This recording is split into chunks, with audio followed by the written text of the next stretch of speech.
Ukraine پر روس کے حملے کے بعد پل پل بدلتی ہوئی صورتحال۔ یوکرین کے صدر ولادیمیر زیلنسکی نے کہا ہے کہ کیف کو خصوصی توجہ کی ضرورت ہے کیونکہ ہم اسے نہیں کھو سکتے۔ جمعے اور ہفتے کو اپنے ویڈیو پیغامات میں یوکرینی صدر نے ان قیاس آرائیوں کو رد کیا کہ وہ ملک چھوڑ کے جا رہے ہیں۔ اسمارٹ فون سے بنائی گئی ویڈیو میں انہوں نے کہا کہ وہ اور ان کے ساتھی یہیں موجود ہیں اور اپنی آزادی اور ریاست کا دفاع آخری دم تک کرتے رہیں گے۔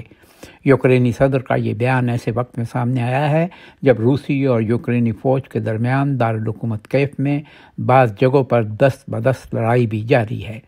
دریں اثنا ایک سینئر امریکی انٹیلیجنس عہدیدار نے نام ظاہر نہ کرنے کی شرط پر رپورٹرز کو بتایا کہ حملے کے بعد سے لے کر اب تک روسی افواج نے یوکرینی افواج کے ٹھکانوں پر 200 سے زائد بیلسٹک اور کروز میزائل داغے ہیں۔